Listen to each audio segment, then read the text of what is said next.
राधे राधे। आज के नए लेक्चर में हम डिस्कस करने वाले हैं न्यूटन्स लॉज ऑफ मोशन के सारे फॉर्मूले।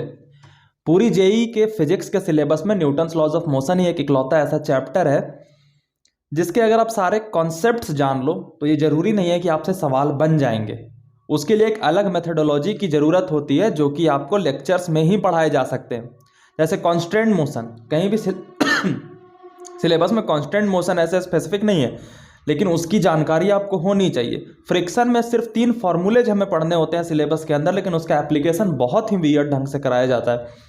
लेकिन बिना कॉन्सेप्ट के जाने, बिना ये सिलेबस वाले फॉर्मूले को जाने आप उन चीज़ों को नहीं सीख सकते। तो ये फॉर्मूले आप जल्दी रिवाइज करके रिटेन करने की कोशिश करोगे और पिछले 3 साल की पीवाईक्यू इस लेक्चर के खत्म होने के बाद तुरंत लगाओगे ताकि तुम्हें न्यूटन्स लॉज ऑफ मोशन की फील हो जाए। अगर कोई और चैप्टर ये होता तो मैं बोलता कि ठीक है, सिर्फ फॉर्मूले रट लोगे तो 2-3 सवाल लग जाएंगे, लेकिन न्यूटन्स लॉज ऑफ मोशन में आपको पीवाईक्यूज लगाने ही पड़ेंगे। चलो अपने न्यूटन्स लॉज ऑफ मोशन की फॉर्मूले को रिवाइज करते हैं। फोर्स क्या होता है? ए पुश और pull that one object exert on other object. Push या पुल और फोर्स लगने के लिए 2 ऑब्जेक्ट की जरूरत होती है, एक लगाने वाला और एक फोर्स जिस पे लग रहा है। तो one object exert on other object. 4 तरीके की फोर्सेस नेचर में पाई जाती है: gravitational force, electromagnetic force, strong nuclear force and weak forces. ये 4 तरह के फोर्स के अलावा और कोई फोर्स होती नहीं है। Newton's laws of motion Newton's laws of motion जिसके ऊपर ये चैप्टर आधारित है, उसमें फर्स्ट लॉ कहता है कि every body continues to maintain its inertia. Inertia क्या होती है? इनर्सिया वो प्रॉपर्टी ऑफ मैटर होती है जिसके कारण वो अपने स्टेट ऑफ मोशन या रेस्ट को कंटिन्यू करता है। इनर्सिया 3 तरीके की होती है: inertia of motion, inertia of rest, inertia of direction. और inertia directly proportional to mass होती है। सेकंड लॉ ऑफ मोशन क्या कहता है कि फोर्स जो है वो change in rate of momentum के बराबर होता है, यानी dp बटा dt।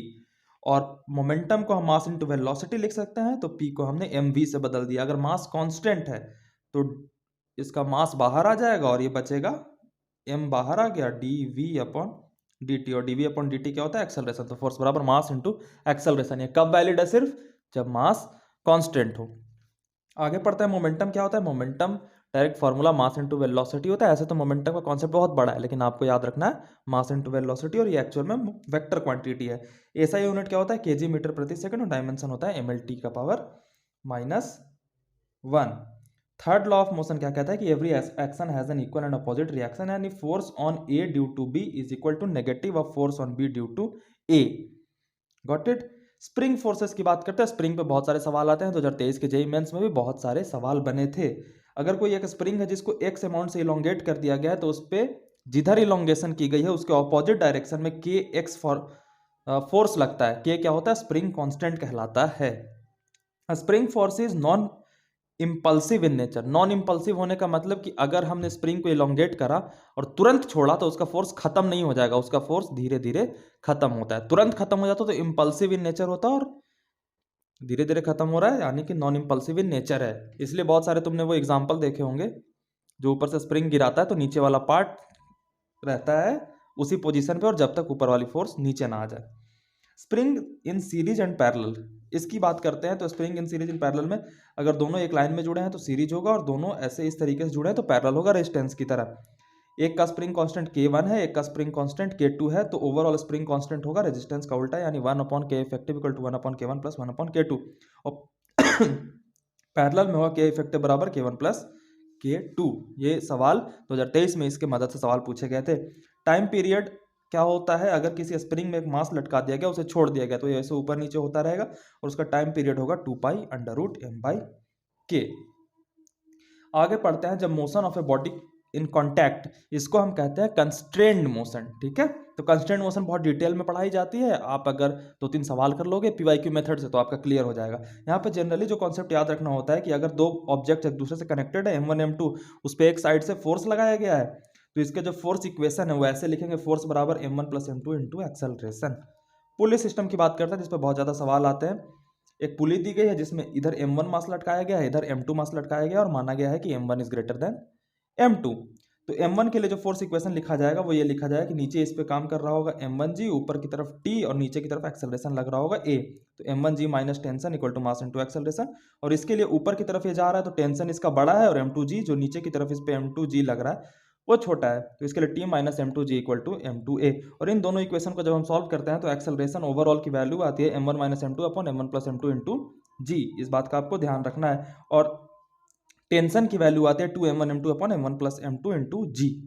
ठीक है, आगे पढ़ते हैं केस टू, जिसमें एक ब्लॉक रखा होता है और एक एक्सेलरेशन बॉडी जो नीचे झूल रहा है वो दिया होता है। टेंशन बराबर हो जाएगा मास इंटू एक्सेलरेशन, क्योंकि इस पे ये जो बॉक्स है ये एक्सेलरेशन ए से इधर खिसक रहा है, तो m1 के लिए इस पे जो फोर्स लग रहा है, सॉरी टेंशन लग रहा है, वो हो जाएगा m1 इंटू एक्सेलरेशन, जो कि इस बॉक्स का एक्सेलरेशन है। और m2 के लिए क्या हो जाएगा, m2 के लिए ऊपर की तरफ टेंशन लग रहा है, नीचे की तरफ a एक्सेलरेशन लग रहा है, और इस पे m2g नीचे की तरफ लग रहा है। तो नीचे की तरफ मोशन होने की वजह से ऑब्वियस सी बात है m2g बड़ा है टेंशन से, तो m2g माइनस टेंशन बराबर mass of the second object into acceleration, यानी कि m2a। और इन दोनों इक्वेशन को सॉल्व करते हैं तो एक्सेलरेशन बराबर आता है m2g upon m1 plus m2, और टेंशन की वैल्यू आती है m1 m2 upon m1 plus m2 into G. Pseudo force का कॉन्सेप्ट इस शॉर्ट नोट्स में समझाना मुश्किल होता है, इसलिए सूडो फोर्स भी एक ऐसा टॉपिक है जिसको आपको देखना होता है पूरे लंबे लेक्चर में। तो ये आधे घंटे में समझने वाली टॉपिक है। आप अगर मेरा ही लेक्चर सर्च करोगे सूडो फोर्स बाय स्नेहित मिश्रा तो आपको मिल जाएगा, आप वहां से समझ सकते हो। ठीक है, डे नंबर 7 या 8 पे मिल जाएगा। ठीक है, फ्रिक्शन की बात करते हैं तो जैसा कि मैंने कहा कि फ्रिक्शन में सिर्फ 2 या 3 फॉर्मूले पढ़ने हैं, लेकिन इसका एप्लीकेशन बहुत सारा है, तो इसका पीवाई क्यू करोगे तो तुम्हें एप्लीकेशन सारे समझ आ जाएंगे। Static friction mu s N, kinetic friction mu k N. ठीक है, ये म्यू एस और म्यू के क्या है, स्टैटिक फ्रिक्शन कोफिशिएंट और काइनेटिक फ्रिक्शन की कोफिशिएंट। फ्रिक्शन दो तरीके की होती है, स्टैटिक और काइनेटिक। स्टैटिक मतलब रुके हुए में जब तक है बॉडी तब तक उस पर जो फ्रिक्शन लग रही है उसे स्टैटिक कहते हैं, और काइनेटिक जब बॉडी चलने लगी तब उस पर क्या फ्रिक्शन लग रहा है उसे काइनेटिक कहते हैं। स्टैटिक फ्रिक्शन वेरिएबल होता है, ये भी बात याद रखना, और काइनेटिक फ्रिक्शन फिक्स होता है। एंगल ऑफ फ्रिक्शन किसे कहते हैं, किसी भी बॉडी पे जब वो जमीन पर रखा है तो उसके ऊपर की तरफ नॉर्मल लग रहा होगा, अगर इसको हम इस तरफ खींच रहे हैं तो इसके इस तरफ फ्रिक्शन लग रहा होगा। फ्रिक्शन का डायरेक्शन के बारे में भी हम बात कर लेते हैं। फ्रिक्शन का डायरेक्शन इसमें मैंने लिखा नहीं है, लेकिन friction always tends to oppose the motion, ये बहुत गलत स्टेटमेंट है। Friction always tends to oppose the relative motion, motion को अपोज करने की कोशिश नहीं करता है। ठीक है, रिलेटिव मोशन को अपोज करने की कोशिश करता है। तो ये जो नॉर्मल है ये फ्रिक्शनल फोर्स लग रहा है, तो इन दोनों का रिजल्टेंट इधर लगेगा और इन दोनों के बीच वाला एंगल को एंगल ऑफ फ्रिक्शन कहते हैं। लैम्डा से रिप्रेजेंट किया तो tan लैम्डा बराबर f s upon N. Angle of repose, किसी भी जमीन पे ये बॉक्स रखा हुआ है, इस जमीन को कितना उठाएं कि जस्ट ये बॉक्स जो है वो स्लाइड करने लगे, तो इस थीटा आर को एंगल ऑफ रिपोज कहते हैं। तो इस सारे इक्वेशन को सॉल्व करने के बाद tan थीटा आर, जो थीटा आर है वो एंगल ऑफ रिपोज है, वो क्या होता है, स्टैटिक फ्रिक्शन कोफिशिएंट के बराबर आती है, म्यू एस। ठीक है, तो यहाँ तक की हमने पढ़ाई कर ली। यहाँ पे जेई मेंस लेवल पे आपके न्यूटन्स लॉज ऑफ मोशन के सारे फॉर्मूले रिवाइज हो गए हैं। जाओ प्रीवियस ईयर क्वेश्चन उठाओ और लगाना चालू करो, और सूडो फोर्स और कांस्टेंट मोशन की थोड़ी सी जानकारी ले लेना, जो कि तुम अगर पीवाई की मेथड से सॉल्व करते हो तो उसी के दौरान तुम्हारी सारी चीज़ें सॉल्व हो जाएंगी। राधे राधे।